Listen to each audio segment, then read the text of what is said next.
Assalamu alaikum rahmatullahi wa barakatuhu. My name is Dr. Zainab Aroop and I am physiotherapist. आज जो मेरा आपके साथ लेक्चर है वो है सूरतुल इनाम की आयत नंबर 94 से लेके आयत नंबर 98 तक। शुरू करते हैं। नहमदुहु व नुसल्ली अला रसूलिहिल करीम अम्मा बाद फ़अऊज़ु बिल्लाहि मिनश शैतानिर रजीम बिस्मिल्लाहिर रहमानिर रहीम रब्बि शरह लि सदरी व यस्सिर लि अमरी वहलुल उक़दतम मिन लिसानी यफ़क़हू क़ौली रब्बी ज़िदनी इल्मा बिस्मिल्लाहिर रहमानिर रहीम। हमने पिछले लेसन में क्या पढ़ा था? हमने पिछले लेसन में पढ़ा था कि अल्लाह ताला ये जो अल्लाह ताला पे झूठ बांधते हैं, मतलब जो वही कहते हैं कि हम पे भी वही हुई है और शिर्क करते हैं, तो ऐसे लोगों के ऊपर अल्लाह ताला सख्त अजाब देने वाला है और फरिश्ते इनका खींच खींच कर इनकी जान निकालेगा। और फिर आगे फरमाया जा रहा है कि जब अल्लाह ताला उनसे बात करे कि जब ये आएंगे तो मैं उनसे कहूंगा कि तुम्हारा वो माल कहाँ है? तुम तब तो बहुत अतराते थे, तुम इनके साथ गैंग के साथ, मतलब देखें हम कोई भी बुराई करते हैं साथ हमारा प्रॉपर हम लोग सारे दोस्त मिलके कोई ना कोई गलत काम कर देते हैं। हम दोस्तों के साथ बैठ के कोई शरारत गलत कर देते हैं, किसी का नुकसान हो जाता है कि मतलब। और जब क्यामत का दिन होगा तब ये दोस्त और ये सब कुछ आपके करीब नहीं होंगे, बल्कि सबके सब अपने अपना अपना जवाब दे होंगे और तब कोई किसी का जवाब देना भी नहीं चाहेगा। तो आज का लेसन शुरू करते हैं। वलकद अलबत्ता तहकीक है तुमूना आगे तुम्हारे पास, आगे तुम आ गए हमारे पास फरादा अकेले अकेले। अल्लाह ताला फरमाने के देखो तुम हमारे पास आ गए हो, अब देखो अकेले अकेले, जैसा कि तुम्हें भेजा गया था, कि जैसे तुम्हें अकेले अकेले दुनिया में भेजा गया वैसे ही अकेले अकेले तुम वापस आ गए हो मेरे पे। कमा जैसा कि खलकनाकुम पैदा किया था तुम्हें, वाला पहली मर्रता बार व तरक तुम और छोड़ आए हो तुम, माँ जो खव्वलनाकुम दिया हमने तुम्हें, वरा आप पीछे ज़ुहूरिम अपने पुश्तों के। ये मुहावरा होता है कि अपनी पुश्तों पे छोड़ना। ये अब कुरान पाक के बारे में भी अक्सर ये कुरान पाक में आएगा कि इन्होंने अपनी जो अपनी कुरात थी, अपनी किताबें अपनी पुश्तों में फेंक दी। इसका ये नहीं मतलब कि कुरान की बैक साइड में अपने रख दिया कुरान पाक, नहीं, इसका मतलब है कि उन्होंने इग्नोर कर दिया और यहाँ पे जो पुश्तों में फेंक दिया कि पीछे रह जाना। अब ये अल्लाह ताला फरमा रहे हैं कि तुम तो अकेले अकेले जिस तरह दुनिया में आए थे वैसे ही अकेले अकेले अल्लाह के पास आ रहे हो। अब जो ट्वीन्स हैं हम कहेंगे वो तो साथ आए थे, नहीं, ट्वीन्स जो होते हैं उनका भी कुछ सेकंड्स का डिफरेंस होता है। तो अकेले अकेले इन्होंने दुनिया में आए और इन्होंने अकेले अकेले ही दुनिया से जाना है। तो अल्लाह ताला फरमा रहे हैं कि तुम अकेले अकेले आए हो और इसी तरह अकेले अकेले जाओगे और तुम्हारा हिसाब भी अकेले अकेले होगा और कोई किसी का हिसाब देने के लिए जवाबदेह नहीं होगा और कोई देना चाहेगा भी नहीं। और अगर कोई चाहेगा भी तो उस दिन वो हो नहीं पाएगा, क्योंकि अल्लाह ताला किसी का जवाब मतलब हर बंदे से अकेले अकेले हिसाब लेगा।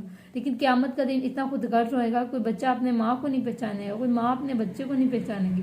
तो इससे बड़ा रिश्ता दुनिया में और कौन सा है कि कोई किसी को पहचाने। तो दुनिया में अपने नेक अमल अपने बिहाफ पे करो, ये ना कहो कि मेरा वो दोस्त भी कर रहा है ये गलत, उस दोस्त ने अपनी कब्र झेलनी है, उसने अपना अजाब झेलना है। क्या पता वो दुनिया में एक ऐसी नेकी कर ले जिसको अल्लाह कबूल करके उसको माफ कर दे और तुम वो नेकी ना कर सको।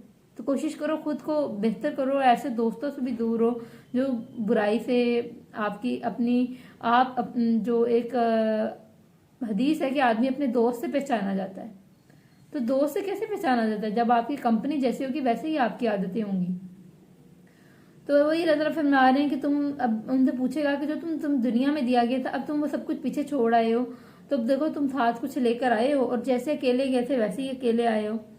तो हदीस है कि इब्ने आदम कहता है मेरा माल, जबकि उसका माल वो है जो शुरू कर क्या है, इब्ने आदम कहता है कि मेरा माल और तुम्हारा माल वो है जो तुमने खाया और फना कर दिया, तुमने पहना और पुराना कर दिया और जो तुमने सदका कर दिया। और एक और जगह है कि बाकी रह जाने वाला माल वारसों का है। तो आपने सारी जिंदगी जमा करके वारसों के लिए माल जमा किया और आखिरत आप अपनी जमा रहे, वारस आपके पीछे मर गए, आपके पीछे दरूद नहीं यहाँ पे पढ़ के आपको कोई बख्श रहे, या आपके पीछे कोई अल्लाह आपको कुरान पाक नहीं पढ़ के आपके पीछे पढ़ते तो आपकी मतलब आपको स्वाब देने के लिए कोई आप नेक अमल नहीं कर रहे, तो आप उनके लिए इतना कुछ कर रहे हैं। देखिए ये दुनिया में ही चीजें रह जानी है। अगर आप आखिरत की तरफ जाना चाहते हैं तो आखिरत की तरफ ओरिएंटेड हो जाएं और आखिरत की तरफ अपना पूरा ध्यान रखें। और वही फरमाया जा रहा है हदीस में कि इब्ने आदम कहता है मेरा माल। हम दुनिया में यही करते हैं, बल्कि तुम्हारा माल तो वो है जो तुमने खाया और फना कर दिया, तुमने पहना और पुराना कर दिया और जो तुमने सदका किया, क्योंकि सिर्फ सदके का माल आगे जाएगा। तो कोशिश किया करें ज्यादा से ज्यादा सदका करें تو وہی ہے، اب اللہ تعالیٰ فرمانے کے ان سے پوچھیں گے کہ دنیا میں جو تم اتنا مال کرتے تھے اب تمہارا وہ مال کہاں ہے؟ وما نہیں نرا، ہم دیکھیں گے معکم ساتھ اس کے شفاعکم تمہارے سفارشیوں کو، اللہ دینا وہ جو تم گمان کیا تھا تم نے، انہم کہ بے شک وہ فیکم تم سے شرکاء شریک ہیں۔ اب دنیا میں تم شریک ٹھہراتے تھے، اللہ کے ساتھ شرک کرتے تھے، اب آخرت والے دن تم اب اللہ تعالیٰ کہے گا بتاؤ کہاں ہے وہ تمہارے شریک جن کو تم دنیا میں گمان کرتے تھے کہ وہ اللہ کے دن قیامت کے دن اللہ تعالیٰ سے تمہاری سفارش کر لے گا، تو اب لاؤ ان کو، اور اس دن کوئی ایسا نہیں آئے گا، بت تو کوئی ہوتے ہی نہیں ہے۔ اور عیسائی اگر عیسیٰ علیہ السلام سے یہ توقع کرتے ہیں کہ وہ لوگ برائی کرتے رہیں گے، وہ گناہوں میں پڑے رہیں گے، اور وہ یہ اللہ تعالیٰ اتنا بڑا شرک کریں گے، حضرت عیسیٰ علیہ السلام کو اللہ تعالیٰ کا بیٹا بولتے ہیں، اور اتنا کہ حضرت عیسیٰ علیہ السلام نے قرآن پاک میں ہم نے پیچھے لیسن میں پڑھا تھا کہ حضرت عیسیٰ علیہ السلام نے خود قرآن پاک میں صاف کلیئر بتا دیا کہ اے اللہ میں نے ان سے ایسی کوئی بات نہیں کی، اور بے شک غائبانہ علم تو ہی جانتا ہے۔ تو جب حضرت عیسیٰ علیہ السلام اس دن یہ کہہ دیں گے تو یہ عیسائی کیا کریں گے؟ دیکھیں، شرک کرنے سے پہلے اپنے رونگٹے کھڑے پہلے کر لیں، اپنے دماغ کو کھول لیں کہ قیامت کے دن آپ کے لیے کوئی سفارشی نہیں ہوگا، تو اللہ تعالیٰ اس دن فرمائے گا کہ کہاں ہے تمہارے سفارشی، تو اس دن پھر کوئی کسی کا سفارشی بن کے نہیں آئے گا، اور سب کے سب گم ہو جائیں گے اس دن۔ وَلَقَدْ الْبَتَّ تحقیق تقطعہم، کٹ گیا تعلق بینکم درمیان تمہارے، تقطع مطلب قطع کرنا، ٹوٹنا، تو یہ تقطع کٹ گیا بینکم درمیان تمہارے، وَضَلَّ اور گم گیا عنہم ان سے ما وہ جو تم تھے تم تزعمون تم گمان کرتے، اور اس دن تم سے وہ سارا کچھ گمان لٹ جائے گا، تم سے ہر چیز دور ہو جائے گی، تمہاری ہر جو تمہارا ڈریم ہوگا تم سے دور ہو جائے گا، تمہاری ہر قسم کی برائی تم سے مطلب برائی تمہیں پکڑ لے گی، اور جو تم بہت گمان کرتے ہو کہ ہماری یہ شرک ہمیں بچا لیں گے، یہ جن کو ہم شریک ٹھہراتے ہیں یہ تمہیں اس دن کوئی فائدہ نہیں دیں گے، قیامت کے دن تو کوئی کسی کا سفارش نہیں کر سکے گا۔ تو ہمیں اس کا خیال کرنا چاہیے کہ اللہ تعالیٰ ہم پہ رحمت کرے، تو ان کو چاہیے کہ ایسے شریک نہ ٹھہرائیں۔ شرک کی تو معافی بھی نہیں ہے، کیونکہ شرک بہت بڑا ظلم ہے، اللہ تعالیٰ معاف کرنے والا ہے، اللہ تعالیٰ بڑا رحیم ہے، تو اللہ تعالیٰ سے معافی وقت پہ مانگ لینی چاہیے۔ اب آگے ہے آیت نمبر 95 شروع کرتے ہیں۔ ان بے شک اللہ فالق پھاڑنے والا ہے۔ اب دیکھیں، انسان جوڑ کے چیزیں بناتا ہے، ایک گھر بناتا ہے، ایک پتھر جوڑتا ہے، دوسرا پتھر جوڑتا ہے، ایک اینٹ جوڑتا ہے، پھر دوسری اینٹ رکھتا ہے، اور ایک پراپر گھر بناتا ہے۔ انسان جوڑ کے چیزیں بناتا ہے، لیکن اللہ تعالیٰ پھاڑ کے ایک چیز سے اتنی خوبصورت چیز نکال لیتا ہے۔ ایک انسان کا کیا ہوتا ہے کہ ایک انسان کا پہلے ایک زائگوٹ بنتا ہے، اور اس ایک زائگوٹ سے انسان پورا ایک انسان پیدا ہو جاتا ہے۔ ایک کیسے ہو سکتا ہے؟ اللہ تعالیٰ کی رحمت ہے۔ اور ایک پودا، وہ پودا ایک بیج ٹوٹتا ہے اور بیج پھاڑتا ہے، اور اس کے اندر سے ایک پورا پودا، پورا درخت نکل آتا ہے، یہ اللہ کی رحمت ہے۔ تو اگر تم ان نشانیوں کو دیکھ کے بھی اللہ کو نہیں پہچانتے تو تم کیا دیکھنا چاہتے ہو پھر؟ ان بے شک اللہ فالق پھاڑنے والا ہے، حبی دانے کو، والنوا اور گٹلی کو، یخرجو نکالتا ہے، یو زندگی من المیت مردے سے، وہ مردے سے زندگی نکالتا ہے، کہ مطلب زندہ کو مردے سے بھی نکال سکتا ہے۔ کیسے زندہ کو مردے سے نکال سکتا ہے؟ کہ جیسے کہ وہ اپنے کوئی یہاں علماء کرام کچھ اس کے بارے میں تفسیر کرتے ہیں کہ کچھ جو یہاں یہ بھی مطلب ہو سکتا ہے کہ جیسے کہ کوئی ماں باپ کافر ہوں اور ان کی اولاد آگے نکل آئے، کیا نام ہے، مسلمان، تو ایسے کافر ہونا تو ایمان کی موت ہے، تو جب وہ اولاد نیک نکل آئے گی اور ایمان پہ آ جائے گی تو اللہ تعالیٰ ایسے کسی کافر سے مسلمان بھی پیدا کر سکتا ہے، جیسے کسی مردے سے، مردہ دل انسان سے زندہ دل انسان بھی پیدا ہو سکتا ہے۔ اسی اور اس کا یہ بھی مطلب ہو سکتا ہے کہ جیسے ہم نے بیج کی پڑھا کہ بیج سے ایک نان لیونگ ہے، لیکن اس سے ایک لیونگ آرگنزم نکل آتا ہے، ایک درخت، ایک پودا۔ تو آگے ہے کہ وہ یخرج جو نکالتا ہے، یو زندگی کو من المیت مردے سے، وہ مخرج جو نکالنے والا ہے میت مردہ کو من الحی زندہ سے۔ اب مردہ کو زندہ سے کیسے نکالنا؟ کئی بار آپ نے دیکھا ہوگا کہ کئی ماؤں کے بچے پیدا ہوتے ہیں وہ مردہ ہی پیدا ہوتے ہیں، تو وہ جو مردہ پیدا ہونا ہے یہ اللہ تعالیٰ کی طرف سے تھا، تو ایک زندہ سے ایک نان لیونگ بندے سے نان لیونگ چیز نکل آئی، کہ وہ مطلب کوئی مسئلہ بھی نہیں تھا، کئی دفعہ ہوتا وہ خود بخود پیدا ہی ہوتا تو اس کو سانس ہی نہیں لے رہا ہوتا۔ تو اللہ تعالیٰ کا مرضی ہے نا جس کو جو زندگی دے، تو اللہ تعالیٰ مردے سے زندہ نکال سکتا ہے اور زندہ سے مردہ نکال سکتا ہے۔ ذالک یہ ہے اللہ फ़ाना, तो कहाँ से तूफ़ाकुन, तुम फेरे जाते हो। तो ये अल्लाह का निज़ाम है। इतने बड़े खूबसूरत निज़ाम को भी समझ नहीं सकते। मतलब अल्लाह ताला कहते हैं कि ये जो चांद, ये तारे, ये परिंदे, ये चरिंद परिंदे, ये हवा, ये इर्द गिर्द तुम्हारे एक एक चीज़, इन चीज़ों को देखो तो सही। अगर तुम इनको गौर से देखने लगो तो तुम्हें समझ आ जाए कि मेरे रब की क्या क्या खूबसूरत चीज़ें हैं। यही तो निशानी है अकल वालों के लिए। और अगर हम इन्हीं को देख के अपने आप को समझते नहीं हैं और अपने आप को बड़ी शायद चीज़ समझते हैं और इन चीज़ों को इग्नोर करते हैं, तो फिर हम लोग तो उस दिन फिर हमारा हाल वही होगा ना, जो मैं पहले बात कर चुकी हूँ कि जो बुरे लोगों का होगा। आगे है फालिकू, फाड़ने वाला है, असबाहु, सुबह को।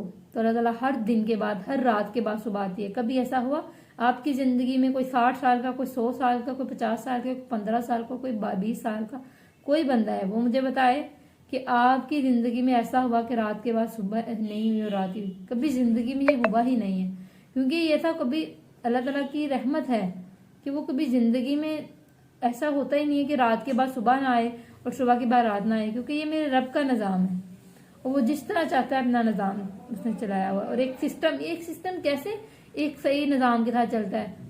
एक चीज़ चलते चलते ख़राब भी तो हो जाती, नहीं, मेरे रब का निज़ाम। यही तो चीज़ें हैं जिनको देख के, निशानी है जिनको देख के कल वाले अल्लाह की तरफ पलटते हैं। तो वही फाड़ने वाला है रात को, वजाला उसने बनाया लैलू, रात को, सकना बाइस सुकून।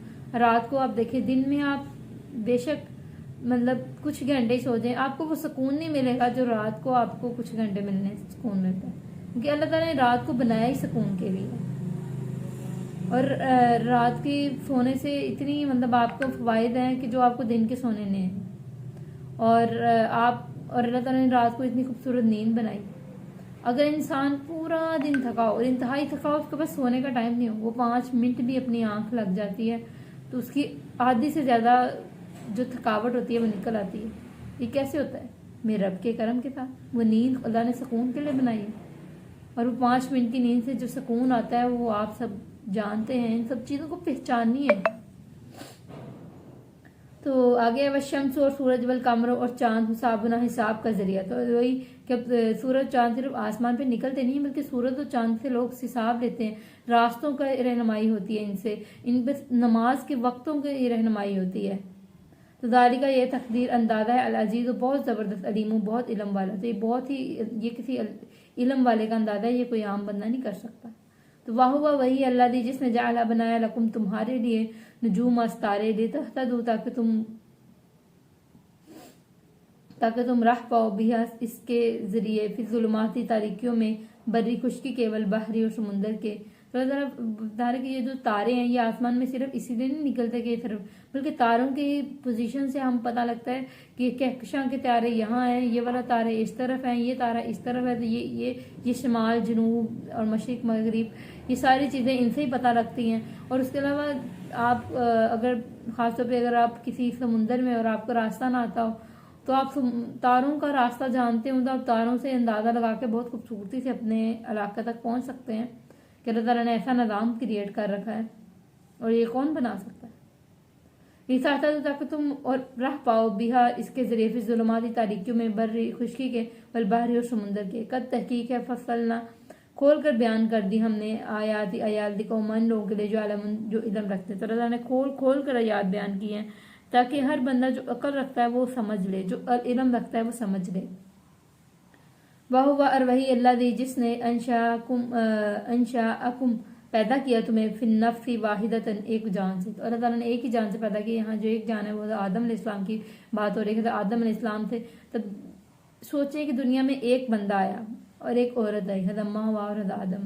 और अल्लाह ताला ने एक जान हज़रत आदम से आगे इतनी औलाद पैदा की, इतनी औलाद कि हम उनके आगे औलाद से औलाद, औलाद से औलाद, और आखिर हम पैदा हो गए। हम सब आपस में बहन भाई हैं। अगर हम उस रिश्ते से देखें तो हम तो एक दूसरे के बहुत करीबी रिश्तेदार हैं, हर एक बंदा। इसीलिए तो अल्लाह ताला कहते हैं कि भाईचारे से रहो, और हदीसों में है कि मुसलमान आपस में भाई भाई हैं। ये क्यों है? क्योंकि हम सब एक बाप से हैं, हमारा एक ताल्लुक है, हम सब का एक दूसरे के साथ ताल्लुक है, एक रिश्ता है मजबूत। تو وہی ہے جس نے پیدا کی ایک جان سے فمستقرن، پھر ایک رہنے کی جگہ، ایک رہنے کی جگہ. کچھ علماء کرام کہتے ہیں کہ یہ رہنے کی جگہ، کچھ علماء کرام کہتے ہیں کہ یہ رہنے کی جگہ سے مراد ماں کا رحم ہے جہاں بچہ مطلب گرو کرتا ہے. وہ مستودع، اور ایک سپورٹ کرنے کی جگہ مطلب قبر. اور کچھ علماء کرام کہتے ہیں کہ یہ جو ہے مستقرن ہے، جو لفظ ہے، یہ جو پیچھے ہم نے پڑھا تھا کہ یہ جو پیچھے ہم نے پڑھا مستقرن، تو کچھ علماء کرام کہتے ہیں کہ یہ جو مستقرن لفظ ہے یہ وہ کیا نام ہے، یہ دنیا میں ٹھکانے کی بات کی گئی ہے، یہ ماں کا رحم کی بات نہیں گئی. اور جو مستودع کی بات ہے یہ دنیا میں ٹھکانے کی بات کی گئی ہے، کہ قبر کی بات کی گئی. تو مطلب میں دوبارہ آپ کو کلیئر کر دیتی ہوں کہ یہاں مطلب جو بات ہوئی ہے، یہاں بات ہوئی ہے کہ یہ دو تفسیریں اس کے بارے میں ہوئی ہیں. ایک کچھ کہتے ہیں کہ یہ مستقرن ہے، کچھ کہتے ہیں کہ یہ ماں کا رحم ہے، اور کچھ لوگ اس کے بارے میں کہتے ہیں کہ نہیں، یہ یہاں پہ بات جو دنیا میں انسان کا ٹھکانہ ہے اس کی بات ہے. اور جو ہے مستودع کا لفظ ہے، یہ سپرد کرنا، مطلب جہاں پہ انسان قبر میں چلا جاتا ہے. یہ دونوں جگہ دونوں علماء نے اس کا یہی مطلب بھی بتایا. وقت تحقیق ہے فصلنا، کھول کر بیان کر دی ہم نے آیات لقوم، ان لوگوں کے لیے یفقہون، جو سمجھتے ہیں. تو اللہ تعالیٰ نے کھول کھول کر یہاں پہ بیان کی، جو لوگ سمجھتے ہیں، جو عقل رکھتے ہیں، عقل رکھنے والوں کو سیدھا راستہ دیا اللہ تعالیٰ نے. میں نے ابھی آپ سے بات کی تھی کہ یہ چیزیں اتنی بڑی، اتنی نشانی ہے، اگر ہم ان کو بھی دیکھ کے سمجھیں گے نہیں تو پھر ہمارے سمجھنے کے لیے دنیا میں کچھ نہیں ہے. تو اللہ تعالیٰ ہمیں ان چیزوں سے سمجھنے کی اور عقل و شعور رکھنے کی ہم پہ ہدایت دے، اور ہمیں توفیق دے، اور ہمیں ہمارے گناہوں میں معافی عطا فرمائے. آمین. جزاک اللہ.